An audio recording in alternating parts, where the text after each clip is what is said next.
আমার নাম পাস্কেল। আমি একজন শিক্ষক। আমি একজন খ্রিস্টান। আপনার কথাই বলছি। আপনি ইংরেজি অনুদিত গসপলের সাথে একমত, যা আমরা খ্রিস্টানরা বিশ্বাস করি। আমি এগুলোর উদ্ধৃতি দিচ্ছি।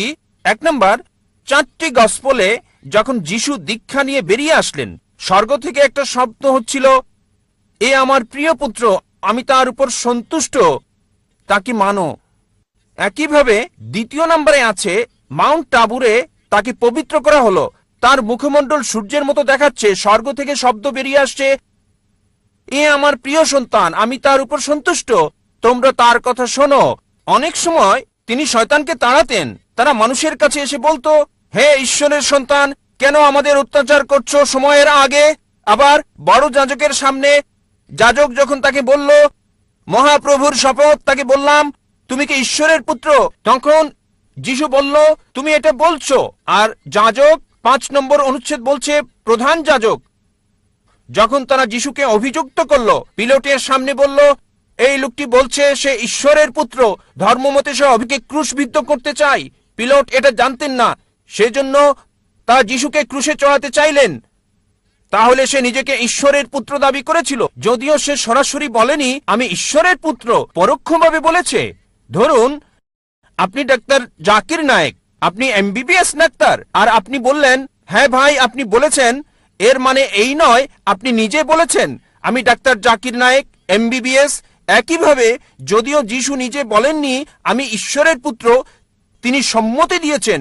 সম্ভবত ভদ্রতার খাতিরে তিনি বলেননি আমি ঈশ্বরের পুত্র। আবার আরেকটি ভাই উদাহরণ। ভাই আপনার প্রশ্ন ইতিমধ্যে 5টা অনুচ্ছেদের উদ্ধৃতি দিয়েছেন, কোনোটারই রেফারেন্স বলেননি। আপনার না না, প্রশ্নটা বলেন। আমি এটার জন্য প্রস্তুত না, তাই আর ঠিক বলছি আছে, না। আমি রেফারেন্সটা বলে দেবো, কোনো সমস্যা নেই, আমি রেফারেন্সটা বলে দেবো, আপনাকে সাহায্য করবো ভাই, আমি আপনাকে সাহায্য করতে চাই ভাই, কোনো সমস্যা নেই। আপনার প্রশ্নটা কি? আপনি কি এই 5টা অনুচ্ছেদ বলে বোঝাতে যাচ্ছেন যিশু ঈশ্বর দাবি করেছিলেন? হ্যাঁ। ঠিক আছে, আমি উত্তর দিচ্ছি। আমার চ্যালেঞ্জ ছিল একটা মাত্র স্পষ্ট বক্তব্য বের করে দেখান পুরো বাইবেল থেকে, যেখানে যীশু খ্রিস্ট ভাই সাল্লাল্লাহু আলাইহি ওয়াসাল্লাম নিজে বলেছেন আমি ঈশ্বর, অথবা বলেছেন আমার উপাসনা করো, আমি খ্রিস্টান ধর্ম গ্রহণ করতে প্রস্তুত। একটা মাত্র বক্তব্য দেখাতে পারেন নাই স্পষ্টভাবে বলা সম্পূর্ণ বাইবেল থেকে, যেখানে যীশু খ্রিস্ট ভাই সাল্লাল্লাহু আলাইহি ওয়াসাল্লাম নিজে বলেছেন আমি ঈশ্বর অথবা আমার উপাসনা করো। এখানেই বাইবেল আছে। আর এটা কিং জেমস ভার্সন। যেহেতু আপনি একজন শিক্ষক, আপনি প্যাস্টরও হতে পারেন। আপনি কি প্যাস্টর? না না না, আমি আপনি একজন শিক্ষক? শিক্ষক। শিক্ষক, আমি খ্রিস্টান ধর্মের একজন প্রকৃত আচ্ছা, বিশ্বাসী। ঠিক আছে। রেড লেটার নামে এক ধরনের বাইবেল আছে, যেখানে যিশুর কথাগুলো লাল করা আছে। আপনি 5টি বিষয় উল্লেখ করেছেন, আর এগুলোকে 2 ভাগে ভাগ করা যায়। প্রথমে আপনি এলোমেলো উদ্ধৃতি দিলেন আর সঠিকভাবে উদ্ধৃতি দিলেন না। যা বলতে চেয়েছেন সেটা আছে গসপেল অফ জন 3 নম্বর অধ্যায় অনুচ্ছেদ 16, বলা আছে ঈশ্বর পৃথিবীকে এত ভালোবাসলেন একমাত্র ওরসজাত সন্তানকে দিয়ে দিলেন, তোমাদের কেউ যদি তাকে বিশ্বাস করে তার মৃত্যু হবে না, চিরস্থায়ী জীবন পাবে। এটা 4 গসপেলেই নাই, এটা আছে গসপেল অফ জন 3 নম্বর অধ্যায় অনুচ্ছেদ 16। এগুলো লিখে রাখেন, পরে চেক করে দেখবেন। গসপেল অফ জন 3 নম্বর অধ্যায় অনুচ্ছেদ 16, ঈশ্বর পৃথিবীকে এত ভালোবাসলেন একমাত্র ওরসজাত সন্তানকে দিয়ে দিলেন, যে কেউ তার উপর বিশ্বাস করবে সে মরবে না, চিরস্থায়ী জীবন পাবে। আবার আপনি উদ্ধৃতি দিলেন 5ম বার শেষ দিকে যে যীশুখ্রিস্ট বলেছেন তিনি ছিলেন ঈশ্বরের সন্তান। আপনি বলেছেন, আপনি কি জানেন বাইবেলে ঈশ্বরের পুত্র এ কথাটা অসংখ্যবার বলা আছে। যদি আপনি বাইবেল পড়েন, আদম ছিলেন ঈশ্বরের পুত্র, আল্লাহ তাকে শান্তিতে রাখুন। ইব্রাহিম ছিলেন ঈশ্বরের পুত্র, ইসরাইল ছিলেন ঈশ্বরের পুত্র। আপনি যদি রোমান্স পড়েন 8 নম্বর অধ্যায়ে বলা আছে তারা সকলেই যারা ঈশ্বরের আত্মার দ্বারা পরিচালিত, তারা সকলে ঈশ্বরের পুত্র। আপনি যদি ঈশ্বরের দূত হন, আপনি ঈশ্বরের পুত্র। যদি আমি ঈশ্বরের দূত হই, আমি ঈশ্বরের সন্তান বাইবেল অনুসারে। কিন্তু তারা বলে না না না না না, যীশু খ্রিস্ট স্বাভাবিক সন্তান না, তিনি ঔরসজাত সন্তান। এবার আপনার শেষ প্রশ্ন ঈশ্বরের পুত্রের ব্যাপারে। বাইবেলে অসংখ্য ঈশ্বরের পুত্রের উল্লেখ আছে। আদম ঈশ্বরের পুত্র, ইব্রাহিম ঈশ্বরের পুত্র, ইসরায়েল ঈশ্বরের পুত্র। যারা ঈশ্বরের আত্মার সাহায্যে পরিচালিত তারা ঈশ্বরের পুত্র। কিন্তু খ্রিস্টান মিশনারিরা বলে না না না, যীশু খ্রিস্ট স্বাভাবিক পুত্র না। আসুন আপনার প্রথম প্রশ্নে, তিনি ঈশ্বরের ঔরসজাত সন্তান। তারপর তারা বলে যা আপনি বলেননি, আমি আপনাকে সাহায্য করছি।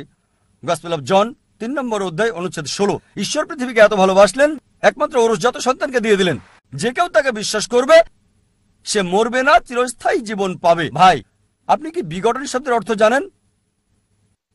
বিগটন শব্দের অর্থটা কি? না। বিগটেন শব্দটার অর্থ কি? বিগটেন মানে এটা না যা আপনি বুঝেছেন, এটা মানে আমি এটা আপনাকে হতে পারে জিজ্ঞেস না। করছি বিগটেন শব্দটার অর্থ কি? হ্যাঁ আমি জানি। বিগটেন শব্দের অর্থ কি? বিগটেন শব্দের দুটো অর্থ রয়েছে। যখন মানবজাতির বিষয়ে বলেন সে বিগটেন মানে তার রক্তমাংসের পুত্র। যখন ঈশ্বর বিগটেন বলেন তার মানে এটা কাউকে বোঝায় না তাকে জন্ম দেয়া। এর মানে হলো গভীর সম্পর্ক পিতা এবং পুত্রের মাঝে, এটাই যথেষ্ট। যদি বলেন পুত্র, আমি বলি ধরেন কেউ এখানে আসলো আর আমি বললাম হে আমার পুত্র, সে কিছু মনে করবে না, কারণ তার অল্প বয়স। যদি আমি বলি যে পুত্র এখানে আসো, সে আসবে। যদি বলি বিগটন সন এখানে আসো, সে আমার গালে চড় মারতে পারে। এই অভিযোগ করে যে নাউজুবিল্লাহ আমার দৈহিক সম্পর্ক তার মার সাথে। ঠিক যদি একটা ছোট বালককে বলি বিগটন সান, বা একটা যুবককে হতে পারে 23 বছরের, আমি 40-এরও বেশি, যদি বলি বিগটন সান এখানে আসো, সে হয়তো আমার গালে চড় মারতে পারে। কেন? বিগটন মানে ঈশ্বরের দ্বারা শায়ার, শায়ার মানে নিম্নজাতের প্রাণীর যৌন ক্রিয়া সম্পর্কিত।